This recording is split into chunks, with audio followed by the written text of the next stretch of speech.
तो है guys, this is नाझा और आज हम लोग चलेंगे कहाँ पे? Factorisations of polynomial. आज हम लोग पढ़ेंगे फैक्टराइजेशंस ऑफ पॉलिनोमियल। तो एंड तक बने रहिएगा। एंड में इसका एक बहुत ही अच्छा ट्रिक है जिससे क्वेश्चन सॉल्विंग फैक्टराइज करने का बहुत ही आसानी से हो जाएगा। ठीक है, तो आखिर तक बने रहिएगा ताकि आपको ट्रिक पता चले कि कैसे हम लोग करेंगे। तो हम लोग स्टार्ट करेंगे फैक्टर थ्योरम से। आई होप आप लोग को समझ में आ रहा होगा। नहीं समझ में आ रहा तो प्लीज़ कमेंट कीजिए, हम उसको फिर से एक बार अच्छे तरीके से और सब समझाएंगे। ठीक है, तो देखिए। ठीक है, तो चलिए हम लोग चलते हैं फैक्टराइजेशन ऑफ पॉलिनोमियल्स पे। तो फैक्टर थ्योरम सबसे पहले हमें पढ़ना है। फैक्टर थ्योरम क्या?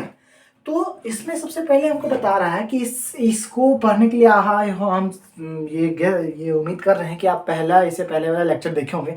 उसमें रिमाइंडर थ्योरम के बारे में बताया गया है, तो इसमें रिमाइंडर थ्योरम का काम आएगा। ऐसे हम एक बार फिर से यहाँ पे भी बता देंगे, कोई दिक्कत नहीं, लेकिन एक बार पीछे का लेक्चर जाके देख लीजिएगा अगर नहीं देखे हैं तो यहाँ पे क्या है कि हमको फैक्टर थ्योरम पढ़ना है। फैक्टर थ्योरम में क्या बोल रहा है, अगर if P x is a polynomial, अगर हमारा कोई भी पी एक्स कोई एक पॉलिनोमियल होगा तो of a degree n is greater than one, उसका जो डिग्री होगा वन से बड़ा होगा, मतलब स्क्वायर होगा, क्यूब वाला पॉलिनोमियल होगा, स्क्वायर वाले पॉलिनोमियल होंगे, इससे ज़्यादा वाले पॉलिनोमियल होंगे। तो and a is an real number, कोई ए हमारा रियल नंबर है, देन पहला केस क्या बनता है, x minus a is a factor of p x. X minus a जो होगा वो फैक्टर होगा पी एक्स का। मैं इससे हम क्या समझे, जो इससे पहले हम लोग रिमाइंडर थ्योरम में पढ़े थे ना कि ये अगर जीरो हुआ, वो अगर जीरो हुआ, जो हमको बता रहा था कि ये इसका फैक्टर है, ये इसका फैक्टर है, तो अगर वो जीरो हुआ उस पॉइंट किसी एक वैल्यू पे, जिस वैल्यू पे वो जीरो होता है वो उसका फैक्टर होता है। ठीक है, जीरो जहाँ जिस पॉइंट पे जीरो होता है। तो यहाँ पे यही बोल रहा है x minus a is a factor of p x if p of a is equal to zero. क्या अगर यहाँ पे x की जगह पे a डालेंगे तो वो हमारा जीरो आएगा, तो हमारा क्या है, x माइनस ए हमारा पी एक्स का फैक्टर है। ठीक है, अगर इस चीज में, अगर इस इक्वेशन में मान लीजिए कोई भी एक इक्वेशन है, उसमें अगर a डालेंगे, a पुट करेंगे या कोई भी रैंडम नंबर पुट करेंगे तो वो हमारा जीरो आ जाएगा। ठीक है, ये पहला केस है। इसी से मिलता जुलता केस दूसरा है। दूसरा केस हमें क्या बता रहा है, इसमें पहले ही दे दिया, अगर p ऑफ a जिस वैल्यू पे पॉलिनोमियल हमारा जीरो हो रहा है तो वो इफ एक्स ए, तो उसका x minus a is a factor of p x. ठीक है, तो उसमें हमको क्या बोल रहा है, जिस वैल्यू पे वो जो वैल्यू है वो ए हो गया, तो पी ऑफ ए अगर जीरो आ रहा है तो हमारा एक्स माइनस ए फैक्टर होगा। ऑब्वियसली बात है, यहाँ पे भी वही बात बोल रहा है, अगर एक्स माइनस ए फैक्टर होगा, अगर एक्स माइनस ए फैक्टर है तो पी ऑफ ए जीरो होगा। इसमें क्या बोल दिया, पी ऑफ ए जीरो है तो एक्स माइनस ए फैक्टर होगा हमारा। ठीक है, ये समझ गए हम। इसका प्रूफ है, रिमाइंडर थ्योरम से दिया हुआ है। ये रिमाइंडर थ्योरम का इक्वेशन है। ठीक है, ये इक्वेशन है, पॉलिनोमियल इक्वेशन है ये कोई। उसमें अगर हम पी ऑफ ए पुट किए, तो अगर इसमें हमको पहला केस क्या दिया हुआ है, पी ऑफ ए अगर जीरो होगा तो ये इसका फैक्टर होगा। ठीक है, तो पी ऑफ ए जीरो है यहाँ पर। ठीक है, पी ऑफ ए जीरो है तो यहाँ पे पी एक्स क्या आ जाएगा, पी ए ये तो जीरो हो जाएगा, है ना, ये यहाँ पे जीरो हो जाएगा। यहाँ पे क्या है, यहाँ पे प्लस पी ऑफ ए आएगा ना, तो ये पी ऑफ ए क्या हो गया, जीरो हो गया। ठीक है, ये पी ऑफ ए जीरो हो गया। और x माइनस ए अगर इसका फैक्टर है पी ऑफ एक्स का, तो पी एक्स क्या आ जाएगा हमारा, ये आ गया। तो पी ऑफ ए,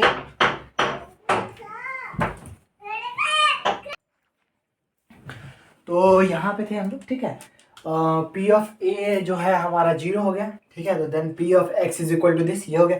सेकेंड में क्या है कि एक्स माइनस ए अगर फैक्टर है पी एक्स का, तो पी एक्स क्या लिखे हम लोग, एक्स माइनस ए इंटू क्यों हमको पी ऑफ ए निकालना है यहाँ पे, है ना, पी ऑफ ए निकालना है ना, पी ऑफ ए निकालना है। तो इसके जगह पे अगर हम डालें ए माइनस ए, एक्स की जगह पे डाले तो ये तो जीरो हो गया ना, तो ऑटोमेटिकली हमारा यहाँ पे क्या हो गया, पी ऑफ ए जीरो हो गया। तो इससे क्या प्रूफ होता है, एक्स माइनस ए हमारा फैक्टर होता है। उम्मीद है अगर समझ में आ गया तो बहुत अच्छी बात है, समझ में नहीं आया तो और अच्छी बात है, कोई बात नहीं है। हम लोग इसको क्वेश्चन के माध्यम से समझेंगे। ठीक है, हम लोग क्वेश्चन की तरह से क्वेश्चन कैसे बनेगा इस पे वो समझेंगे। अल्टीमेटली हमको तो समझना हो है ना कि क्वेश्चन कैसे बनेगा, तो हम लोग इस पे देखेंगे कि क्वेश्चन कैसे बन रहा है। ठीक है, तो अगर ये आपके बुक में होगा, अगर चाहें तो समझ सकते हैं, नहीं तो हम लोग इससे मिटा के आप क्वेश्चन बनाएंगे, आप चाहें तो लिख सकते हैं, या आपके बुक में होगा ही। तो चलिए अब हम लोग को फैक्टराइज कर, ये कुछ एग्जांपल्स हैं, इसे सॉल्व करना है। इसके बाद हम लोग फैक्टराइज करना सीखेंगे, तो उसमें भी हम लोग एग्जांपल्स हैं सीखेंगे।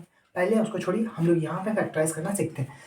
हम यहाँ पे बनाना स्टार्ट करते हैं। ठीक है, यहाँ क्या है दिया हुआ है, x plus two is a factor of this. अभी इसको भूल जाते हैं कि क्या है ये, ठीक है। हम लोग बस इतना बनाते हैं x प्लस ये इसका फैक्टर है। फैक्टर का मतलब ये जीरो होगा, रिमाइंडर थ्योरम से जाते हैं हम लोग।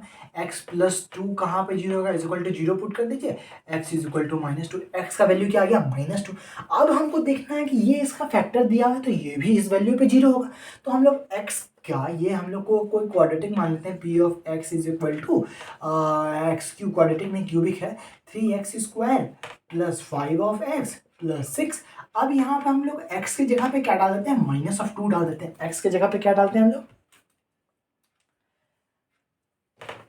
x की जगह पे हम लोग क्या डालते हैं, माइनस ऑफ टू डाल देते हैं, ठीक है। तो अब यहाँ पे माइनस टू का whole cube plus 3 of minus two का whole square plus 5 of minus two plus 6। अब इसे सॉल्व करना है। सॉल्व कैसे करना, दो टू जैसे तीन टू आएगा ना यहाँ पे, minus two into into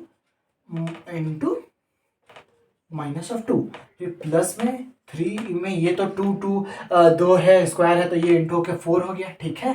plus ये यहाँ पे माइनस आ जाएगा, माइनस ऑफ 10 प्लस ऑफ 6 ये आ गया, ठीक है। तो अब यहाँ पे माइनस टू ये हो गया 4, ये दोनों मिलके बन गए 4, ठीक है। और ये इससे मल्टीप्लाई हो गया, बन गया 8, माइनस ऑफ 8 प्लस 4 3 या 12 plus sorry minus of 10 plus of 6, ठीक है। तो हम लोग पहले प्लस कर लेते हैं। प्लस कैसे करना है, ये दोनों हो गया 18 minus 18 plus 18 is equal to 0।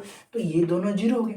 तो इससे ये हम प्रूफ कर दिए कि ये इसका फैक्टर है, ठीक है। हमको प्रूफ का एग्जामिन करना था कि ये इसका फैक्टर है या नहीं, तो हम लोग तो प्रूफ कर दिए ये इसका फैक्टर है, ओके। अब हमको इसका बता रहा है कि ये इसका फैक्टर तो है, लेकिन ये भी इसका फैक्टर है, इसे भी प्रूफ कीजिए। तो क्या हम लोग इतना लंबा प्रोसेस फिर से अपनाएंगे, नहीं। इसको हम लोग एक शॉर्ट वे में देख लेते हैं, क्योंकि हम लोग x प्लस टू देखे हुए हैं, ठीक है। तो इसको अगर हम लोग ध्यान से देखेंगे तो 2 ऑफ एक्स प्लस 4 है ना, ठीक है। इससे अगर हम 2 कॉमन ले लेते हैं तो x प्लस 4 2 आ जाएगा ना, x प्लस 2 आएगा। तो इज इक्वल टू, अगर इसको हम लोग जीरो से इक्वेट करते हैं तो 2 तो जीरो चला गया, 2 जीरो से इंटू हो गया 2, ठीक है। अब यहाँ पे बचा x प्लस टू को अगर जीरो से इक्वेट करते हैं तो x is equal to minus two आएगा ना। तो ये भी तो इसी के तरह चलेगा, फिर ये भी हमको पता चलेगा कि ये दोनों क्या है, एक दूसरे के फैक्टर है, ठीक है। ये क्वाड्रेटिक क्यूबिक इक्वेशन के फैक्टर है।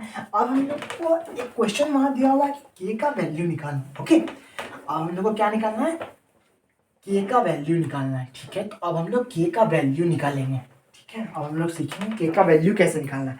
तो ये हमारा एक एग्जांपल है, इसका k का वैल्यू हमको निकालना है। k का वैल्यू निकालना है, यहाँ पे दिया हुआ है find the value of k if x minus 1 is a factor of this. x minus 1 क्या है, फैक्टर है इसका। तो पक्की बात होगी कि यहाँ पे 1 डालने से ये पूरा इक्वेशन 0 होगा ना। x माइनस 1 0 है, ये इसका फैक्टर है, तो यहाँ पे 1 डालने से ये पूरा इक्वेशन 0 हो जाएगा। तो हम लोग एक इसको क्या है, क्यूबिक माने, ठीक है। 4x cube plus 3 of x square minus of 4x plus के, ओके, प्लस के, ठीक है। तो अब यहाँ पे अगर 1 डालेंगे तो p ऑफ 1 तो 0 होगा ना पूरा, ये तो इसका वैल्यू पूरा तो 0 हो जाएगा ना अगर 1 डालेंगे तो यहाँ पे हम लोग p ऑफ 1 डालें, दैट इज इक्वल टू 0, ठीक है, ओके। यहाँ पे समझ में कोई दिक्कत नहीं। फिर यहाँ पे हम लोग 4 की जगह 1 का क्यूब करेंगे प्लस 3 का क्यूब स्क्वायर करेंगे माइनस 4 इंटू 1 प्लस के। अब यहाँ से अपने को k का वैल्यू निकालना है, k का वैल्यू तो निकल जाएगा ना अपने से। तो यहाँ 4 प्लस 3 माइनस ऑफ 4 प्लस के, ठीक है। ये 4 आपस में तो निपट गए, इज इक्वल टू 0। ये 4 आपस में निकट गए, तो k plus 3 is equal to 0, यही आया। तो k is equal to minus of 3, ये इसका आंसर हो जाएगा, ठीक है। कोई दिक्कत यहाँ तक समझने में। इसी तरह जितने भी क्वेश्चन आएंगे आप k के ऊपर तो आप सारे निकाल लेंगे। तो अब हम लोग चलते हैं किस पे, अब हम लोग चलेंगे फैक्टर कैसे फैक्टराइज करना है अपने को, ठीक है। तो फैक्टराइज वाले पे चलेंगे, उसको अच्छे से समझेंगे कैसे करना फैक्टराइज। तो अगर आप ऐसे देखिए कुछ एग्जांपल बन सकते हैं आपसे, तो ऐसा बनाइए। जो भी एक्सरसाइज में है क्वेश्चन, ये तो आपसे आराम से बन जाएंगे, आसान है। तो हम लोग चलते हैं थोड़ा सा फैक्टराइज वाले पे। तब तक आप इसे नोट करना चाहें तो नोट कर सकते हैं, क्योंकि वैसे भी ये एग्जाम्पल में दिया ही हुआ है।